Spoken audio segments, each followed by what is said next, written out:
Rain lashed against the tall glass windows of the city's most luxurious restaurant, where Olivia Carter sat, impatiently tapping her manicured nails against the polished oak table. The world knew her as the fearless CEO of Carter Enterprises, a woman who built her empire from the ashes of heartbreak after her husband walked out on her and their young daughter. She had money, power, and respect, but deep down, Olivia carried an emptiness that no boardroom victory could ever fill. Her friends, tired of watching her bury herself in work, had convinced her to try a blind date. Reluctantly, she agreed.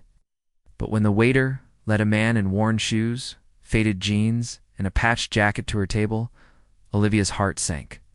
"Good evening," the man said softly, his voice steady yet humble. He extended his calloused hand. "I'm Daniel." Olivia blinked in disbelief. This couldn't be right. A janitor? She had expected a polished executive, maybe even a lawyer or a doctor. Not him. She forced a polite smile and shook his hand. "Olivia," she replied, her tone guarded. The evening began awkwardly. Daniel didn't know which fork to use, and Olivia cringed when he admitted he had never eaten in such an expensive place before. But then something unexpected happened. He told her stories, not of wealth or luxury, but of hard work, resilience, and dreams. He spoke of his late mother, who taught him that dignity came from effort, not status. He shared how he worked nights cleaning office buildings so he could take care of his younger brother, who was studying on a scholarship. His eyes, warm and sincere, held no trace of bitterness, only quiet strength. For the first time in years, Olivia found herself listening, really listening. Daniel didn't try to impress her with grand gestures or titles. He didn't even know she was the Olivia Carter, the powerful CEO splashed across magazines. To him, she was just a woman sitting across the table, deserving of honesty and kindness. That realization struck her deeper than she expected. But as the night ended, Olivia's walls came back up. "Thank you for tonight," she said quickly, standing before he could. It was different. She left with her driver, telling herself she would never see him again. Yet Daniel lingered in her mind. Weeks later, fate intervened. Olivia had to visit one of her company's office towers late at night, and to her shock, she found Daniel there, mop in hand, whistling quietly as he worked. Embarrassed, she tried to leave unnoticed, but he spotted her. "You work here?" he asked with surprise, wiping his hands on his uniform. "Yes," she admitted after a pause. "Actually, I run this company." Daniel's eyes widened, but he didn't shrink or look at her differently. He only smiled. "So that's why you looked so elegant that night?" He said it with admiration. It's not judgment, and that simple reaction disarmed her completely.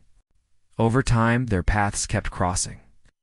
Olivia discovered how Daniel treated everyone with respect, whether a security guard or a secretary.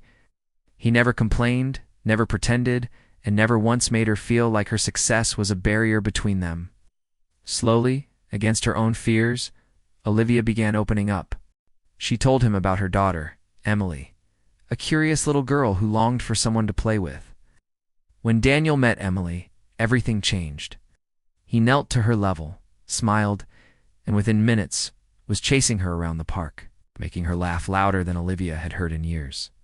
Watching them, Olivia's heart ached because for the first time she realized what she truly wanted. Not wealth, not prestige, but love. Still, the world wasn't kind. When her board members discovered Olivia was spending time with a janitor, whispers spread. Her closest advisor even confronted her. "A man like that will ruin your reputation." "Think of your image, Olivia," she wavered. She had worked her whole life to build her empire. Could she risk it all for a man who swept floors? But then one evening, after a long day of criticism and doubt, Olivia broke down in front of Daniel. "Maybe they're right," she whispered, tears streaming down her face. "Maybe you're not good enough for me." Daniel didn't argue. Instead, he gently wiped her tears and said, "Maybe. But the question is, am I good enough for you as a person, not as a CEO? Because I'll never be rich, Olivia. But I'll always be honest, and I'll never walk away." His words pierced her soul. He reminded her of everything she'd been searching for, but never found in men of status. Loyalty, sincerity, and love without conditions. In time, Olivia stopped hiding. She walked hand in hand with Daniel into her company's annual gala, ignoring the gasps and stares. "This is the man I choose," she announced when whispers grew loud. "Not because of what he has, but because of who he is." The journey wasn't easy. But Olivia learned that true strength wasn't in protecting her image, was in following her heart. Daniel, once dismissed as just a janitor, became her greatest source of happiness. And Emily adored him as the father she never had. Olivia Carter, the millionaire CEO, discovered her truest victory was in tea, in her empirate, was in finding love in the most unexpected place. Message: sometimes the people who seem to have the least can give us the most. True love isn't measured by wealth or status, but by kindness, loyalty, and the courage to stand by each other when the world tries to pull you apart.